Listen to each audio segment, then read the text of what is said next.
Et on ne sait vraiment plus à qui on peut encore faire confiance sur cette terre. Voici une femme d'église qui s'en va manger des membres de sa famille jusqu'à manger ses propres enfants dans la sorcellerie. Histoire vraie. Voici la femme en question. Elle était connue dans la localité comme une grande femme d'église, c'est-à-dire qu'elle était toujours dans des réunions d'église, à l'église, les cérémonies, les prières, les cultes, les groupes religieux, elle était toujours à l'intérieur. Et parce que ses enfants étaient riches, elle avait l'habitude de faire des dons. C'est-à-dire, s'il fallait qu'on organise une délégation, une réunion, un événement, un festival religieux, elle était toujours là, elle faisait toujours des dons. Et elle faisait de gros dons. Le problème maintenant, c'est qu'un jour, son frère qui était un militaire gradé dans l'armée est décédé. Le problème donc est qu'il était mort mystiquement. C'est parce que on est venu le retrouver. Il n'était pas malade, il n'était pas blessé, il ne s'est pas fait agresser. C'était un homme en parfaite santé qui ne se plaignait jamais. Il n'est jamais tombé malade ou quoi que ce soit. Mais on le retrouve là décédé. Là, on a donc compris que sa mort était mystique. Le jour donc de l'enterrement, un homme traditionnel s'est levé et a dit, cet homme que vous voyez là, qui est décédé, que la personne qui l'a tué, qui sait qu'il a fait quelque chose, qui se dénonce ou qui vient même discrètement se dénoncer. Parce que si vous décidez de ne pas parler, sachez que la personne qui est responsable de sa mort ne va pas vivre plus de 6 mois. C'est-à-dire dans les 6 mois qui suivent, lui-même il va décéder. Tous ceux qui étaient à l'église ont levé la main et dit que non, pardon, moi je n'ai rien fait. Chacun niait l'implication. Personne n'a voulu se dénoncer. Il a dit que ok, en tout cas, sachez qu'on a travaillé sur le corps. Comme on est en train de l'enterrer là, sachez qu'on a déjà travaillé sur le corps. Ok, on a donc enterré, tout s'est bien passé et le jour qui suit donc, la femme donc devait rentrer avec la femme d'église donc devait rentrer avec son mari, mais elle a dit à son mari non, elle va d'abord passer à Tchang, voir sa copine. Bon, Tchang, c'était une localité proche de la localité où elle était. Il a dit ok, il n'y a pas de problème. Elle s'en est donc allée donc à Tchang. Elle a retrouvé donc sa copine qui avait un deuil. Ils ont donc causé ensemble. Ils sont dirigés vers une église, discuter avec le pasteur pour les événements et tout et tout. Et au moment de rentrer, ils se sont arrêtés quelque part pour manger. Et après avoir mangé, elle est tombée. Sa copine dit que, qu'est-ce qui se passe? Tchang quoi? Elle a secoué, ne se lève pas. On la porte rapidement, on l'amène à l'hôpital. Arrivé à l'hôpital, malheureusement, le médecin dit qu'il est trop tard, qu'elle a fait un AVC et on l'a amené trop tardivement à l'hôpital. Bon, quelques jours plus tard, donc, on a donc organisé ses funérailles. Et pendant les funérailles, c'était incroyable. Toute une délégation de pasteurs, de prêtres, une grande chorale s'est déplacée expressément pour son enterrement. Généralement, on paye pour ça, mais ils sont venus d'eux-mêmes. On paye pour les déplacer généralement, mais ils sont venus d'eux-mêmes.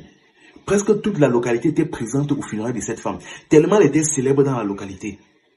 C'est-à-dire, les témoignages étaient incroyables. Généralement, pendant des enterrements, des personnes viennent toujours faire des témoignages positifs à l'encontre de la personne qui est décédée, mais cette fois-ci, même les pasteurs sont venus faire des témoignages. Parce que c'était des personnes qui connaissaient, c'était une très grande femme d'église. Tout le monde la connaissait. Même des pasteurs ont fait des témoignages. Certains membres de la chorale sont même venus faire des témoignages. Certaines personnes dans le quartier se sont aussi mis là, pris le micro pour faire des témoignages. C'était incroyable. On ne disait que du bien de cette femme. C'était une femme pieuse, une grande femme d'église, avec une grande crainte de Dieu. Et patati et patata. Aïe, la réalité qui va suivre fait mal. Le problème donc est que le même jour, donc, son fils était venu à son enterrement et quelques heures plus tard, donc, comme il était venu avec son chauffeur, il devait repartir parce qu'il avait apparemment un rendez-vous important, donc il n'a pas pu finir la journée. Il est donc remonté sur sa voiture avec son chauffeur pour rentrer à Douala. Il a donc conduit à un moment donné, donc, un des messieurs présents au deuil, son téléphone sonne. On prend le téléphone et on comprend que le fils de la dame qui est décédée, lui aussi vient de décéder. Il a fait l'accident quelque part là-bas en route. Ils étaient en plein deuil, mais ils ont commencé à crier que « Hey, c'est quoi ça ?» On a donc envoyé quelques personnes aller voir la situation. En arrivant donc, on a vu sa voiture a bien fait l'accident, mais elle n'était pas... Mais c'était très bizarre en fait. La voiture a bel et bien fait un accident, mais déjà de un, la voiture n'était pas tellement cabossée.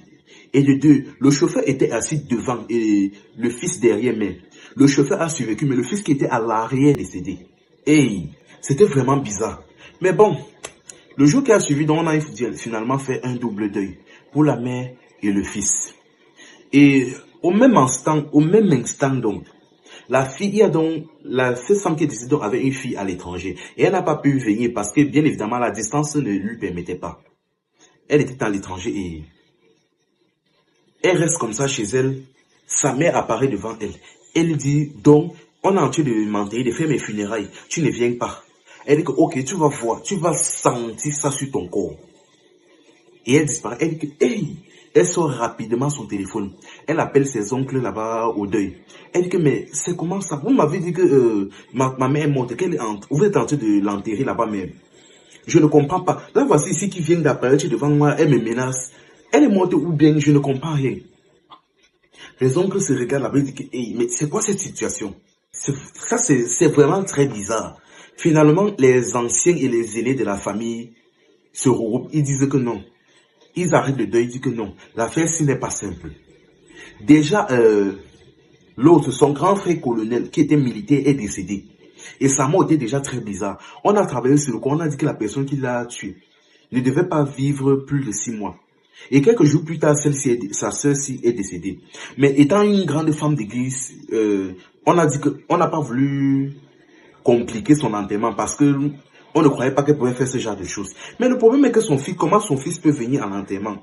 Au moment de rentrer, il meurt. Et sa mort apparemment est aussi mystique parce que l'accident n'avait même pas de sens. Maintenant, voici sa fille à l'étranger qui dit que sa mère apparaît devant elle pour la menacer.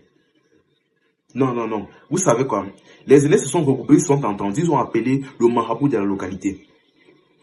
Et le marabout est venu, ils ont un peu discuté, le marabout a fait ce qu'il devait faire, et il a expliqué que où vous avez enterré cette femme, vous n'aurez pas dû l'enterrer là. Que cette soi-disant femme d'église, en fait, c'est une très mauvaise femme. C'était une très mauvaise femme. Vous n'aurez pas dû l'enterrer où vous l'avez enterrée là. Il a dit, bon, déterrez cette femme, si vous me faites confiance, déterrez cette femme rapidement. Que si vous êtes sage, déterrez cette femme rapidement. Et vous allez voir avec vos propres yeux. Je vais vous faire voir avec vos propres yeux ce que cette femme était. Tout le monde a dit, eh, mais comment ça? Tout le monde a voulu discuter, même certains religieux présents là-bas discuter, dit que non, non, non. Mais c'est quoi ça? C'était une femme d'église. Vous racontez quoi? Et en plus, déterrer un corps qu'on a déjà enterré, avec toute cette masse de thé et tout, et patati. Ils ont discuté, finalement, ils ont accepté de déterrer. Ah, parce que la situation, vraiment, c'était n'importe quoi. Des personnes commencent à mourir le jour du deuil sans règle. Bref, ils ont donc déterré le corps. Et dès qu'ils ont déterré, ils ont sorti le corps de la femme, ils ont mis sur des feuilles de plantain à l'intérieur d'une case. Bon, le marabout donc et ses adeptes, pour ne pas dire disciples, sont donc entrés dans la case et ils ont pratiqué sur le corps de la femme l'autopsie. Ils ont donc ouvert le corps de la femme, commençant de la bouche jusqu'à l'estomac. Ils ont creusé et chose maintenant horrible.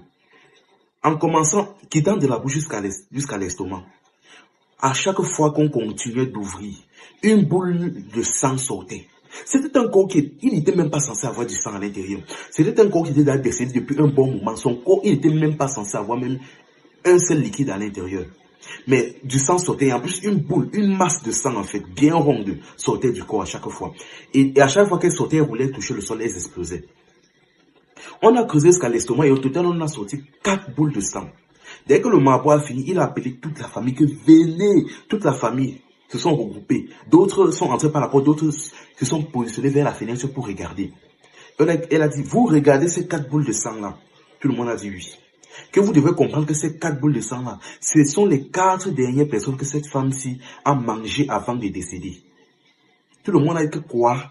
Ils ont expliqué que cette femme, de son vivant, était très mauvaise. Qu'elle avait eu l'habitude de manger des gens, de manger mystiquement des gens. Et quand elle a vu que son heure arrivait, c'est-à-dire au moment de son AVC, elle a rapidement mangé les dernières personnes qu'elle pouvait. Mais malheureusement, elle est décédée avant de pouvoir les avaler. Et vous devez comprendre que les choses mystiques ne s'arrêtent pas après la mort de la personne. Il faut qu'on vienne nous-mêmes arrêter ce genre de choses.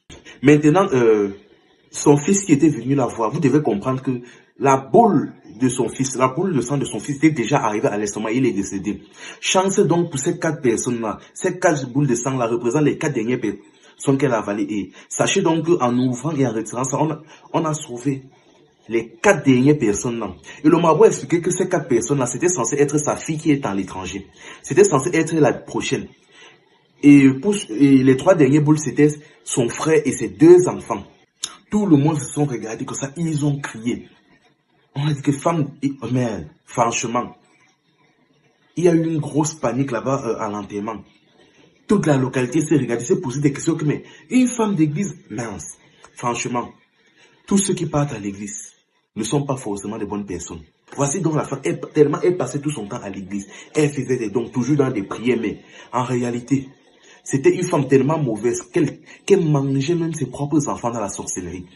Aïe, par méchanceté, par sacrifice, pas pour avoir de l'argent, rien, juste par méchanceté. Au point où elle voit qu'elle est en train de mourir, elle se dépêche de manger autant de personnes qu'elle peut. Et si on n'avait pas fait l'autopsie, les 4 personnes en mouraient encore. Ah, vraiment.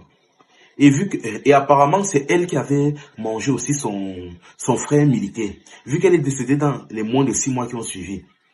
Franchement, aïe, on ne sait vraiment plus à qui on peut faire confiance sur cette terre. Enfin bref, c'était Info et Amusement. Ici, on s'informe et on s'amuse.